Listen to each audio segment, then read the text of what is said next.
Come on, Al, come on. I don't have all day. I'm just brushing some lint from your dinner jacket, Mr. West. I won't be a moment. How much time do we have? The curtain goes up in half hour. Plenty of time, Mr. West. You don't make your entrance until 5 minutes after it's up. That doesn't mean I have to wait till the last minute to get dressed. Step on it, Al. I'm just about through now, Mr. West. There you are, sir. Didn't I get any mail from California today? No, Mr. West, not a thing. Fine agent I've got. Go east, he says to me. Get a part on Broadway. Then the movie companies will want you back. Did you hear from him? Neither did I. How's my makeup? Looks fine, sir. Oh, if you'll forgive my saying it, I think you could put just a bit more dye on your hair, though. There is the slightest bit of gray showing. There is? Where? Right about... Yes, I see it. I'll fix that right away. Richard. Well, that's quite a pretty picture you make in the doorway, my dear. Very dramatic. Now come in and shut the door. Tell him to get out of here, Richard. I want to talk to you. Go ahead, Al. You heard the lady. Yes, Mr. West, of course. I'll be in the wing.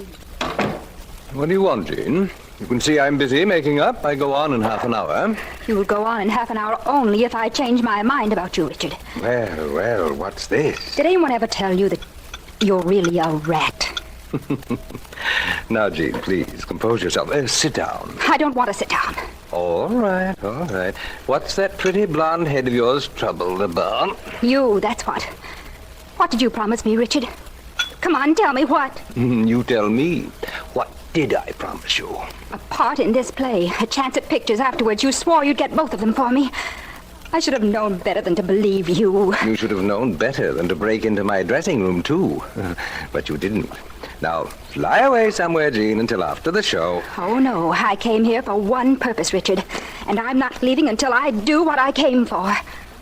What are you looking for in that handbag of yours? Mirror? You don't need it. You've acted the part beautifully, my dear. Mirror? You call this a mirror? It's a bottle, Richard, and you know what's in it? Acid. Face. Yes, that face of yours is never going to see another girl. Give me that bottle. Get away from me. You take your hands off of me. I'll never give you this. Stop. You're breaking my wrist, Richard. I'll take that little bottle, darling. There. That's better. Now run along somewhere and play. Run along somewhere and play. I'll run along, but I'll be back to see you, Richard, and then I'll really play for keeps.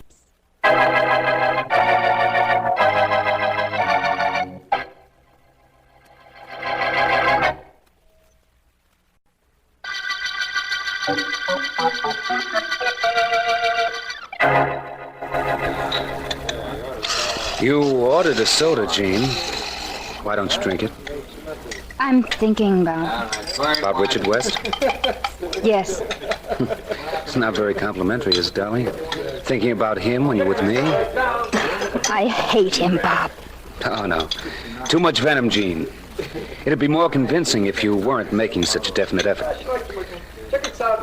Matter of fact, I hate him, too. Not like I do. Why not? He promised you a part in the play he's in. He didn't deliver. I had the part he's playing now until he stepped in. Same reason. Say, Jean, you know who's casting? Who? George McCready.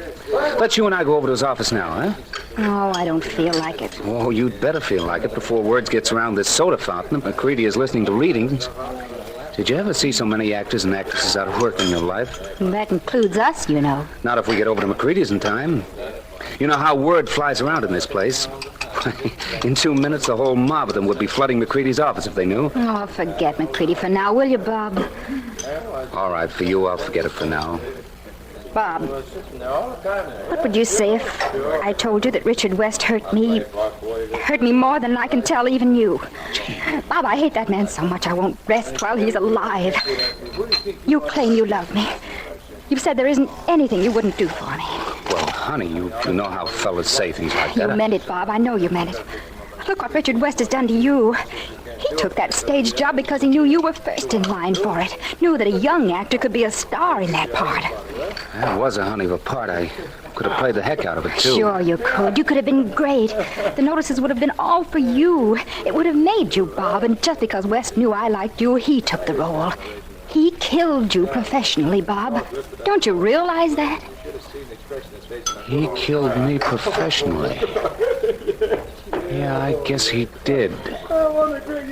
Maybe that gives me an idea of what I've got to do to him.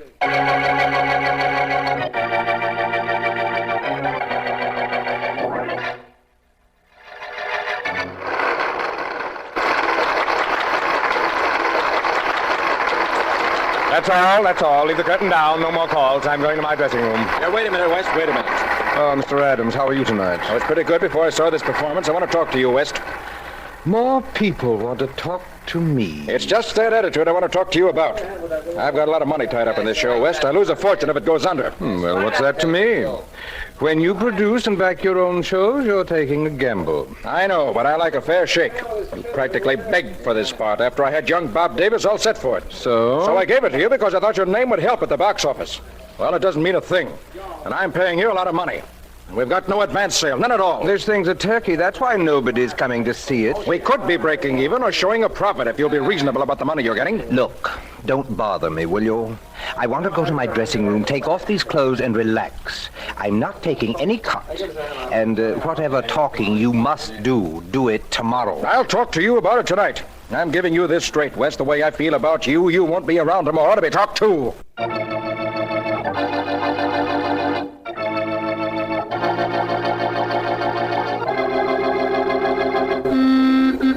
Markham! Oh, there you are, Vance. I'll be right with you. Well, the great Philo Vance is now acting as my personal chauffeur. I'm getting up in the world. How much higher can a district attorney get? Get in, Markham. Thank you, Vance.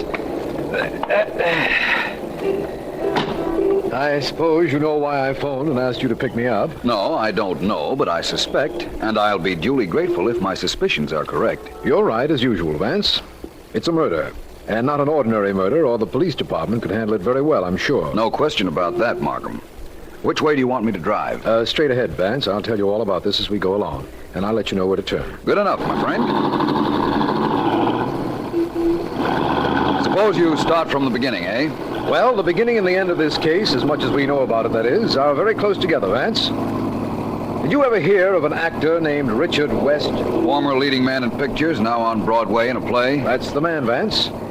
Well, it seems he's dead. Actually or professionally? As I understand it, he'd been slipping professionally for some time, but I'm speaking of him as a person. He was found shot to death in his apartment several hours ago. And that's where we're going now? Yes, Vance, that's where we're bound for. We've done quite a bit of work on the case already, although we haven't any results to speak of. Well, let's talk about the results you can speak of, Markham. Well, it seems that West took the job in the play he was in, and a lad named Bob Davis didn't like that. Bob was set for the role before West came along. Hardly a murder motive, Markham. Oh, there's more to it than that. This Davis had a girlfriend, a beautiful blonde, from what Sergeant Heath tells me. Her name is Jean Carey. And it seems that West did more than kick her around a little. And you think that Bob Davis might have resented that? I think Jean Carey resented that, Vance. According to Heath, she's quite an excitable person. She had a motive, and she is a blonde, you know. Well, that factor isn't terribly important, Markham. Some of the least murderous people I know are blondes. Well, that's possible, of course. The point I started to make was that Sergeant Heath has rounded up Miss Carey and is holding her at the apartment of the late Richard West. He has also, as I understand it, notified B.J. Adams, producer of the show West was in. Very thorough of Heath, Markham. I must remember to thank him. Anything else? Yes.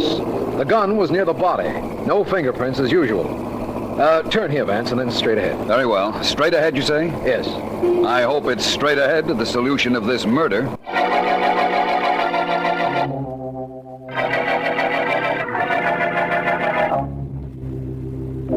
Don't think I'll let you come near me. Oh, no. I know what you'll do if I put down this gun. Stand back, I said. Way back or I'll shoot. I mean it, I'll shoot. Don't try that old trick of looking over my shoulder as if there was somebody there. I know there isn't. Your number's up, Tony. Way up. What are you smiling for? Maybe there is somebody in back of me. I'd better look. No. No, don't shoot! No! Okay, Davis, that's fine. Heard enough. Did you like it, Mr. McCready? Do you think there's a part in you play for me? I'll let you know. Keep in touch with the office, Davis. Everybody go now. It's all readings for today. Thanks. Thanks very much, Mr. McCready. Wait a minute, Davis. Huh? Oh, it's you, Hank. Yeah, that's right. Hank Gale, best actors agent in show business. I'd like to talk to you, Bob. Yeah, about what? About getting you a part in this play McCready's doing. I can handle that guy, Davis. No, nothing doing. I know all about you and your shady deals, Gale. Wait a minute. Don't be in such a hurry. Take your hands off my coat. I gotta get out of here. You shouldn't be in such a hurry, Davis. You really shouldn't be. I got angles in this town. Lots of angles about lots of things. What are you talking about? Murder. I got angles about the murder of Richard West, for instance. Don't you think maybe you ought to be in my office tomorrow morning? Huh, kid?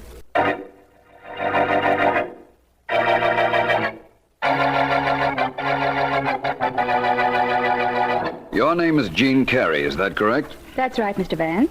And in answer to your next question, I wasn't up here at Mr. West's apartment at all today until Sergeant Heath brought me here a little while ago. You're anticipating my questions, Miss Carey. Perhaps you'd care to answer the next one. I haven't asked that either. Well, you're going to want to know how it is that there are 2 champagne glasses on this end table, and why it is that one of them has lipstick marks on it. You're doing fine, Miss Carey. Now, how about answering your own question? I don't know how it is. Mr. West had other girlfriends, I suppose. Oh, I don't smoke that brand of cigarettes, Mr. Vance. You mean this stub in the ashtray I'm looking at? That's right. It has lipstick on it, hasn't it? The same lipstick, I'd say, as there are indications of on the champagne glass. Well, it's not mine. So you say. This lipstick is sort of light, isn't it? Looks like it might be orange. Mr. Vance, how long are they going to hold me? That's entirely up to the district attorney and Sergeant Heath. Until the murderer of Richard West is caught, I imagine. Why? In a hurry to go somewhere? I'm in a hurry to go anywhere as long as it's away from here. You think this is fun? Hardly. Especially to the police, Miss Carey. The police don't like unsolved murder cases. In fact, the only person that likes a murder less than the police is the victim. Very funny. Well, what happens to me now? Am I to be held here or in prison until you find out either that I didn't kill West or who did? I think the police will release you, Miss Carey, as soon as I'm through with you. You know, of course, that Sergeant Heath is trying to locate your boyfriend, Bob Davis. That shouldn't be too tough. I can tell you where to find Bob. Oh, really? And you wouldn't mind turning him over to the police? Why should I mind? He didn't do anything. He and I were together at the time of the murder. If he knew the police wanted him, he'd be here with bells on. What would he have to lose? I don't know. Is it true that B.J. Adams, the producer, was going to star Bob Davis in a play before Richard West appeared on the scene? Yes. Bob's a good actor. He would have been great in the part. I wonder how good he was in playing the role of a murderer. Why, Bob wouldn't kill anybody, even for me or himself. He couldn't. He isn't the type. According to you, that is. But don't forget, Miss Carey, that according to Shakespeare, one man in his time plays many parts.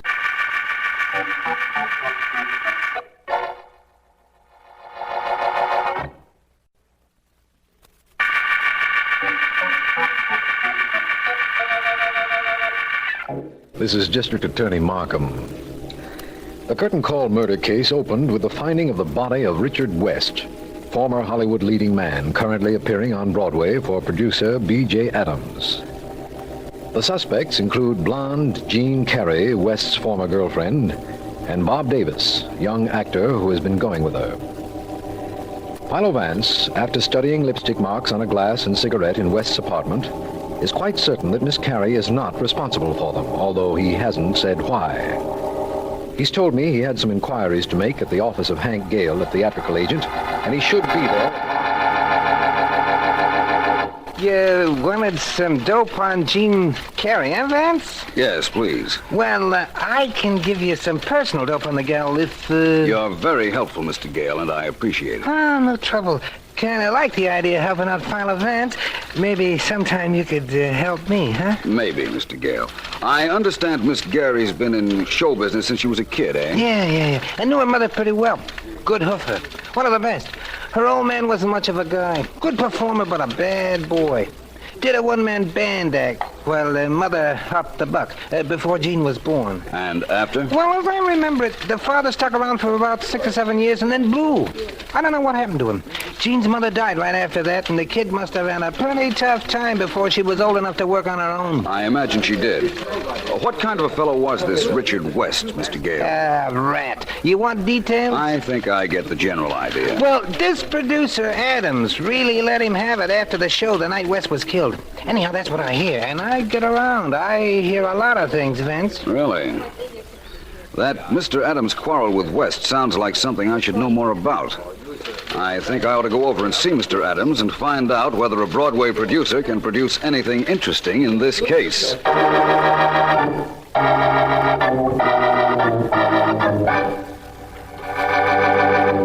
Is Mr. Adams in, miss?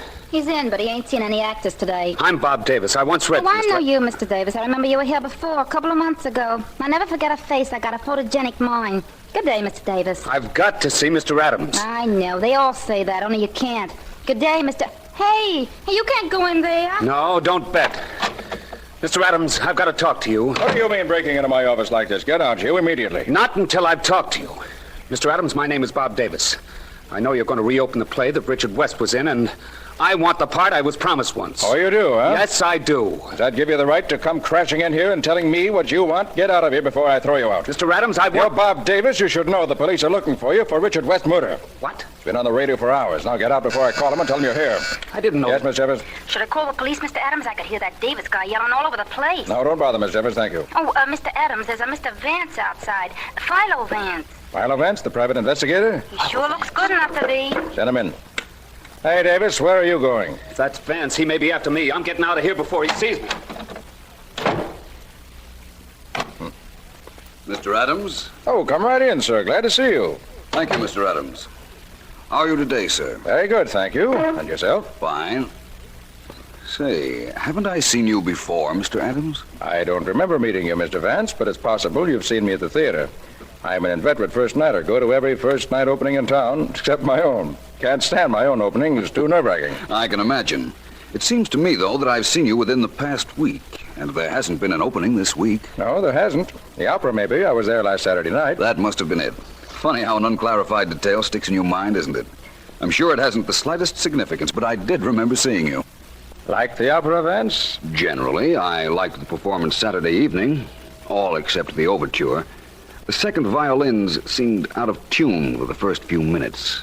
You've got a good ear, Vance. Thank you. Only it wasn't the violins. It was the violas. The stars were in great voice, I thought. Yes, the performance was quite enjoyable. However, I didn't come here to discuss opera with you, Mr. Adams. I came to talk about the late star of your show. Ah, Richard West. Naturally.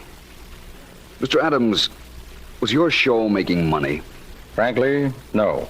Was West in any way responsible for that? Undoubtedly. I had a contract with him. Had to pay him a lot of money every week.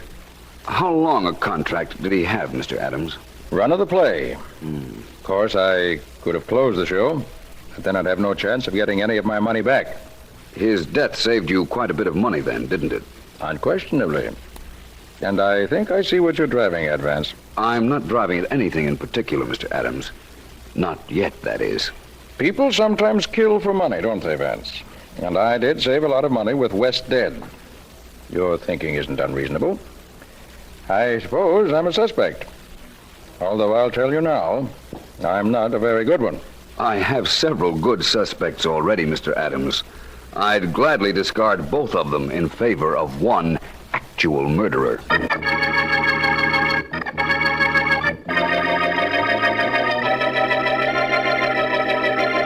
Miss Carey, you realize why you were brought to my office. No, I don't, Mr. Markham. All I know is that Vance said I could go. Yes, he did, and you're not being officially detained. You can leave any time you like. But there is one thing I want to know more about. What's that? According to the testimony of Richard West's valet, you broke into his dressing room the night he was killed and you threatened him with a bottle of acid. Oh, that. Oh, that? You're dismissing it rather lightly, Miss Carey. Because it's only half right. I threatened him, but not with any acid. The bottle had nothing in it but water. Oh? And what did you want with West? I wanted him to make good on his promises to me. That's what I wanted. I thought I could force him into getting me a chance in Hollywood. You might have tried to do the same thing later that evening in his apartment, only this time you had a gun. I wasn't near his apartment. I told you that. I told Vance that. Excuse me, please. Markham speaking. Hello, Markham. Vance. Oh, hello, Vance. What's up? My spirits, for one thing, Markham. Will you do me a favor? Of course. What is it? I want you to reach Bob Davis and B.J. Adams and have them at my office in an hour. Can you do it? Of course I can do it, Vance. Good. You can bring Jean Carey with you if you like. She's there with you now, isn't she? Why, yes, but how did you know? I came to call for her to tell her some news that she wasn't going to like very much. And I found that a man from your office had been at her apartment. You have some news that she isn't going to like very well, Vance? Definitely, Markham. I'm going to prove her connection with the murder of Richard West.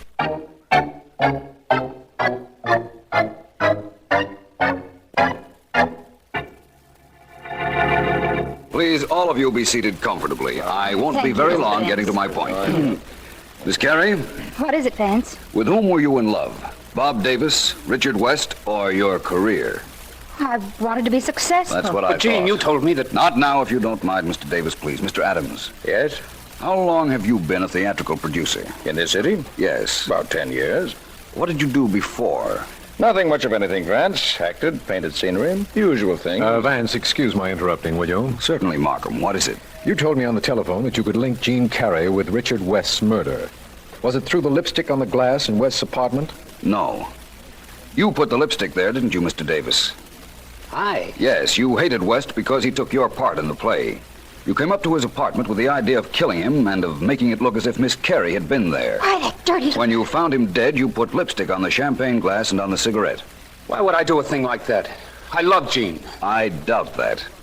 You planted the evidence to take suspicion off yourself. You knew the police would come after you when they found West dead, so you tried to make it seem as if Miss Carey had been there. That was so Miss Carey couldn't incriminate you. Vance, you can't possibly know that Miss Carey didn't leave the lipstick on that glass and the cigarette. Even if we'd taken samples of her lipstick and they didn't match the stains we found, that wouldn't prove anything. She could have changed lipsticks. Of course she could have, Markham. But I'm reasonably certain Mr. Davis planted those lipstick marks for us to trace. Then he's the murderer, Vance? No, I didn't kill him. You'll never make me admit I killed him. I didn't, you hear? I didn't kill him. Nobody said you did. In fact, I know you didn't. Markham, the time for your arrest has come. Oh? You can hold one of the people in this room for murder. I'll supply you with all the information you need to complete your case. Well, it's very kind of you, Vance, but whom do I arrest? Who, Markham? Why, B.J. Adams, of course.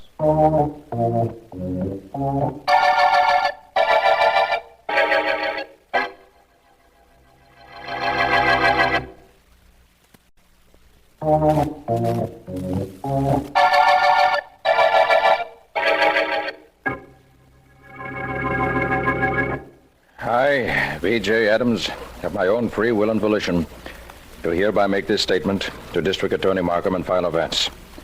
I killed Richard West. Take these questions and answers down, Johnson, please.